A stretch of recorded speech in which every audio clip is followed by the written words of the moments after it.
is a turkey, you are going to spot it easily enough. We put this right in. Here, you have a go. There, I'll give it a go.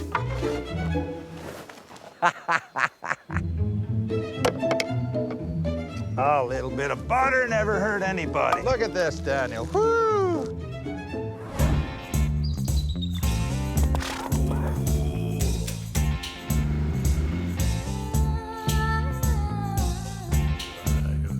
I'm a wild bush cook, and the forest is my supermarket. I am a classically trained chef from the UK. From fire-scorched porcupine To seared scallops, we explore each other's culture through food.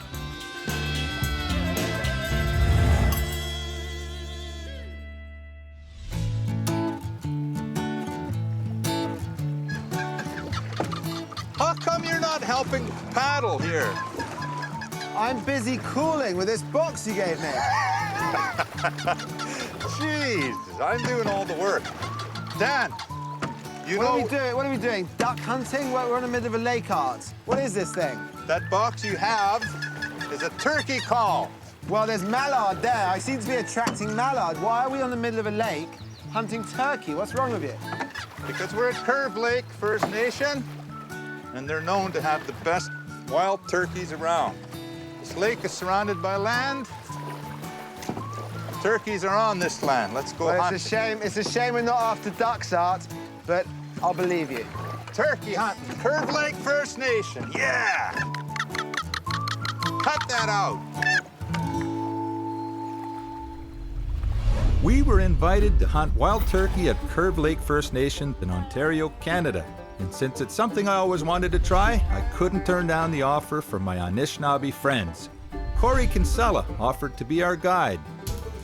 They say if a turkey could smell you, you'd never be able to shoot one, which makes them very hard to hunt, which is why concealment and camouflage, adapting to your environment makes it crucial in order to have success.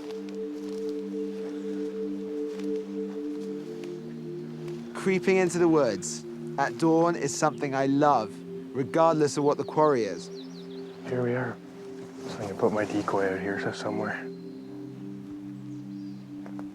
Watching Corey place the decoys out and the possibility that we were going to get a turkey, amazing morning, yeah.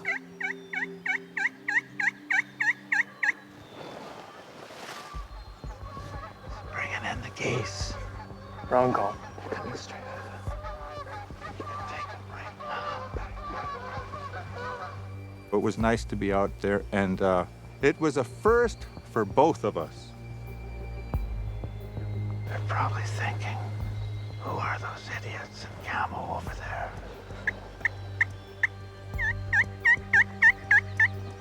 Turkeys must only be shot with birdshot. What that means is you have to cool them in quite close. So the skill is down to the hunter, cooling them in, using the decoys correctly to draw those birds in.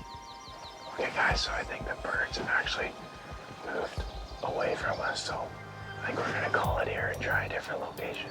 Okay, sounds good. The birds are smarter than you might think.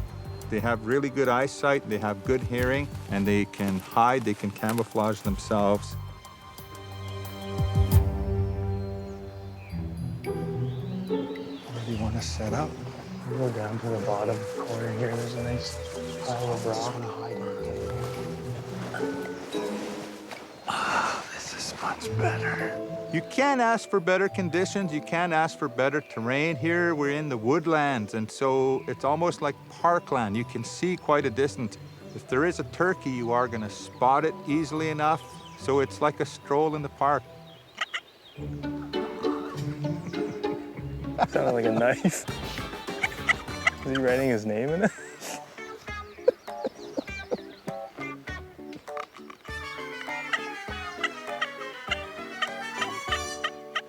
There you go.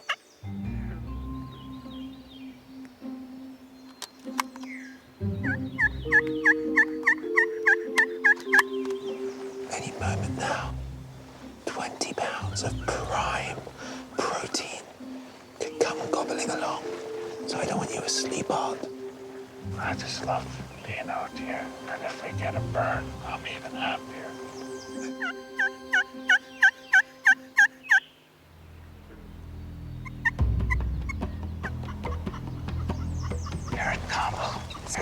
It's coming in, it's coming in. Get ready. I want to move slow. Safety.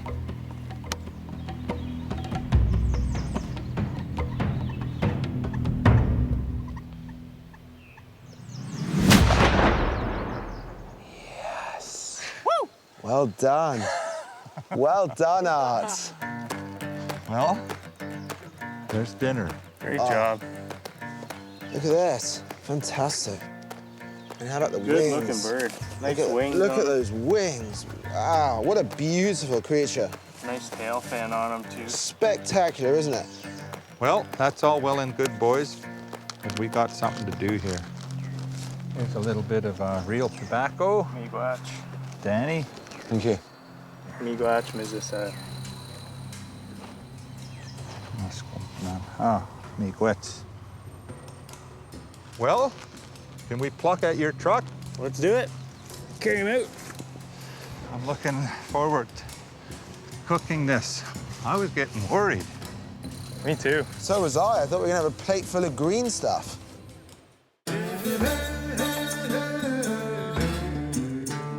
Wild rice, or m&m, is one of the sacred foods of Anishinaabe territory, and some of the finest grows right here at Curve Lake.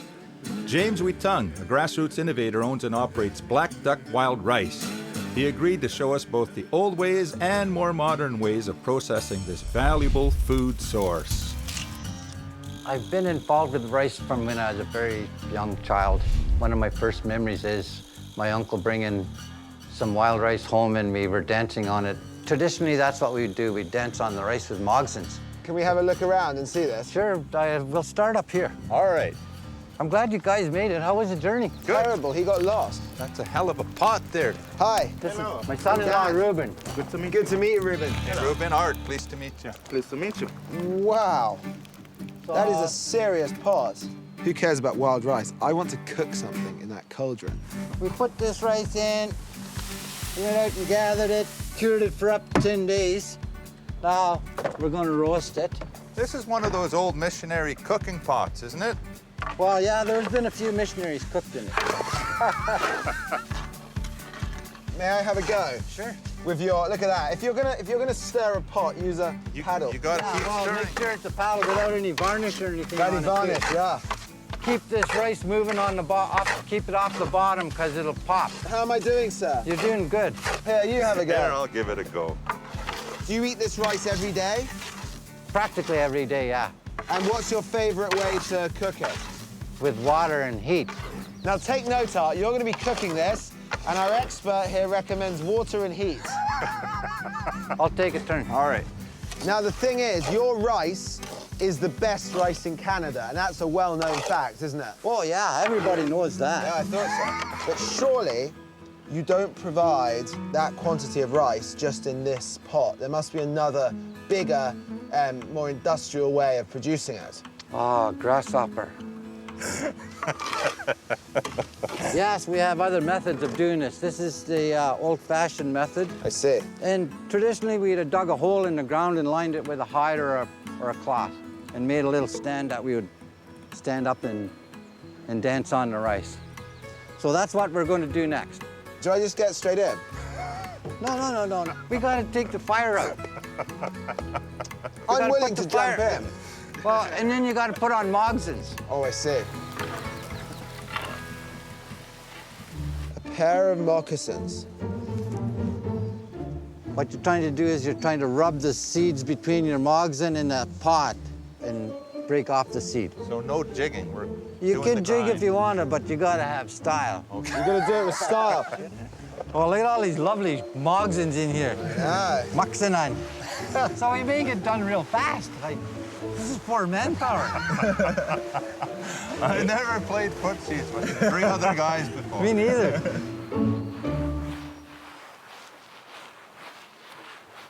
All right, so what's next? Well, the next thing we do is we put it in a blanket and we winnow it. Winnow it. Toss it up in the air and let the wind blow away the chaff and the rice will fall into the blanket. Okay, I'm gonna make rules. All right. We'll do it on 3. We'll give it a little toss up in the air, not a big one. Okay. And we want it to go straight up in the air, so we will have to work together. Don't mess up, Dan. Okay? You don't mess up, Art. Okay, are we ready? Yes. Okay, 1, 2, 3. Good Jeez, you're gonna... Rookie! I had my eyes shut. wind is- I had my eyes shut. The wind is heading to me. Dan selected my corner and said, Art, why don't you go there? And it was downwind. So I got all the husks in my face and in my clothing.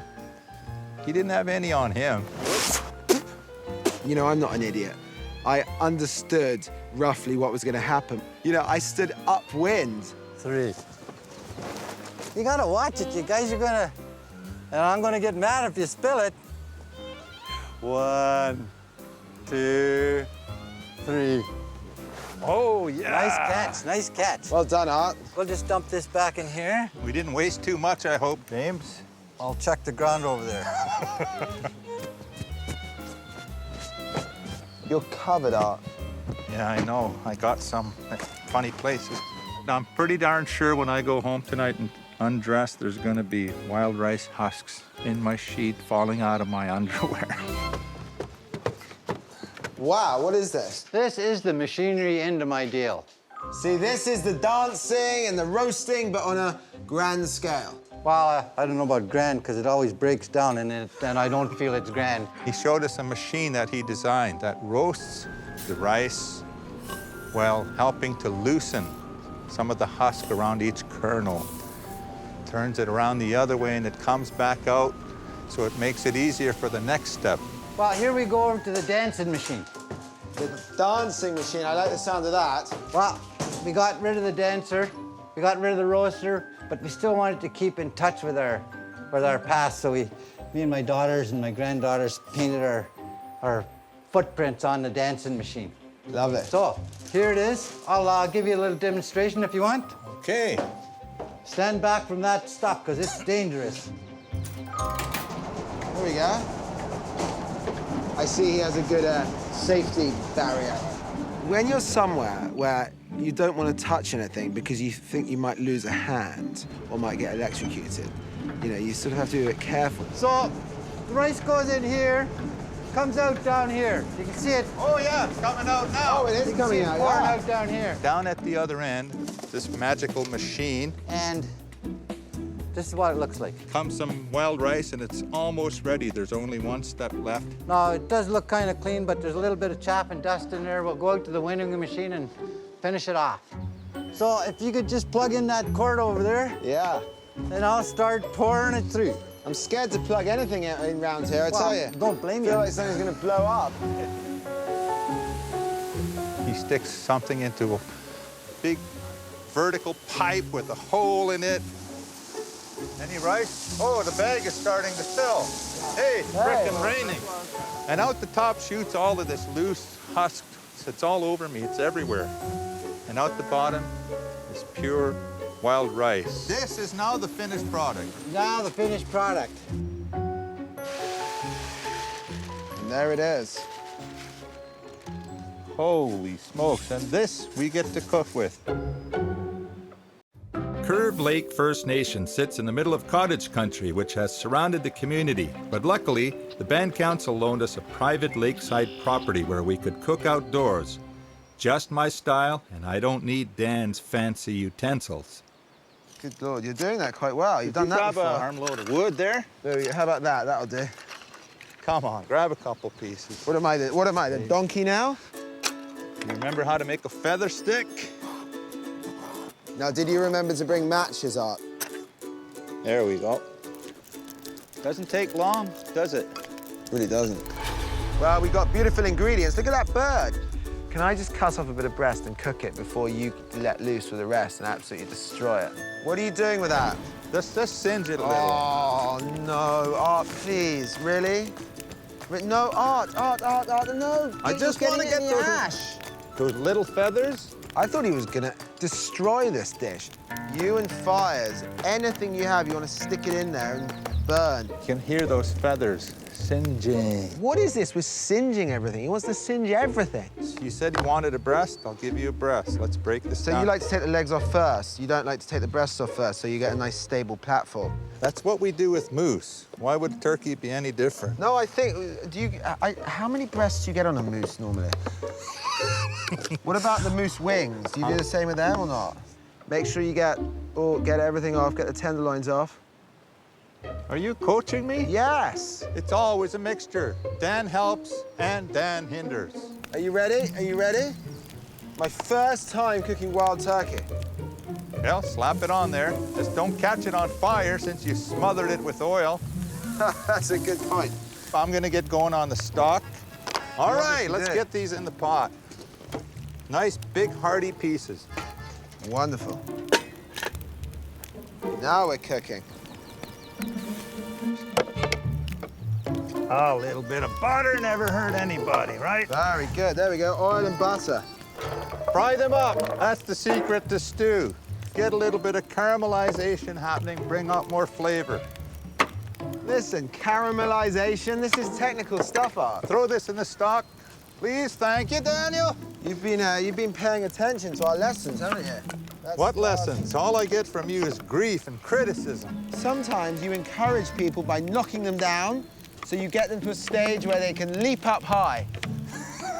I'm still waiting for it, but you know, you're jumping anyway. You're jumping, not leaping. This is jumping. gonna be one hearty stew. Nice, big, sexy pieces. Where do you want that in there? There you go. Mix that up. I hate to say it, but I think this is going to be absolutely wonderful. So what about the wild rice? We got no more pans. So why don't we dump that baby in here Yeah. into the potatoes? And now we can get the rice going in there. I pan fry that rice a little bit. Toast it up slightly. That's good. That's enough? Yeah, that's A little enough. bit on my turkey, perhaps? There we Don't go. start a fire now. I got flammable pans. Art, I'm excited. You should be. Ah! We're gonna add a little bit of sage. Wild sage? Wild sage. We're gonna add a little bit of tarragon. You know, bitterness, sweetness. Oh, I don't like Just a tiny, No, I tiny hate bit. it. I hate it's the only food that I don't like. I promise not to. Look at this, Daniel. Woo! All kinds of colors happening there, along with a little bit of caramelized sizzle. It looks beautiful, and the color, everything. As long as I give him the occasional jab in the side and keep him in line, he's capable of producing extraordinarily good food. Mmm. Oh, come here.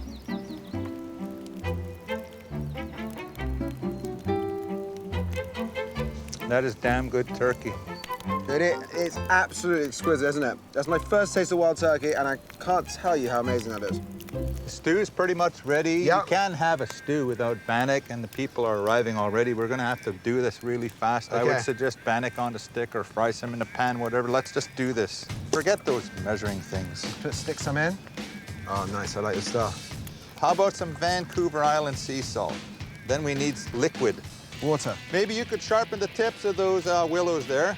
Just wrap your dough. There you go. You can start roasting that How's that for you? right on. Bannock on a stick to go with our stew. Right on. This is peasant food. This is turkey wild rice jambalaya Ojibwe style. Well done. I'm gonna just put it right in the middle. Or Daniel, stick in a couple ladles, Yeah, here we go. one on each end, and we're gonna get you guys to self-serve. Look at your that. own Self-serve. bowl. Dig in, gentlemen. Here you go. Thank you. Pull her right off of there. Oh man, that is so good looking. I can't stop it. My bowl is full. James, the wild rice is delicious, Ooh, that bread is good. Oh, God. isn't it? Oh, amazing. The bannock is cooked perfectly. Wow. Oh, this turkey neck is absolutely delicious. Of all the meals that Art's cooked for me, that will always stand out as one of the greats. Oh man, that is a turkey. Jim, Yeah. he did a good job, didn't he? Oh man, you know how to bag turkey. And cook it too. And the wild rice, excellent. It's wonderful. It's the best meal I've had in a long time. Oh, really? Honestly, it honestly is. What do you get served at home?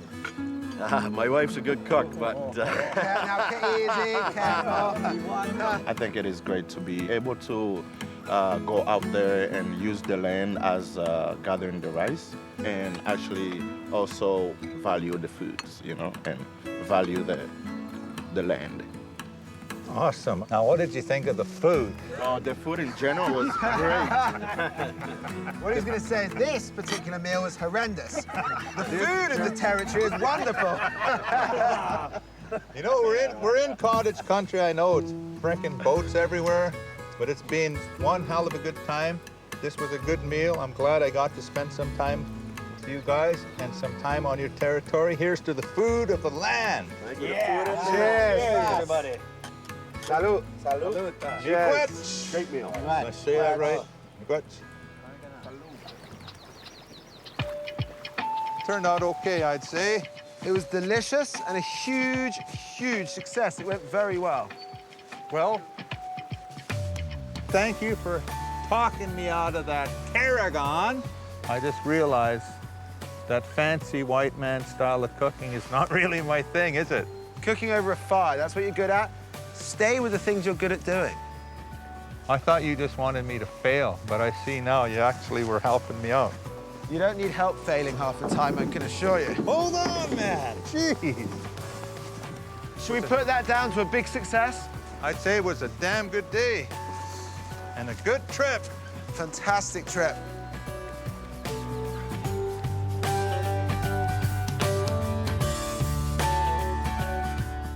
For more recipes, tips, and bad jokes, hunt us down at moosemeatandmarmalade.com.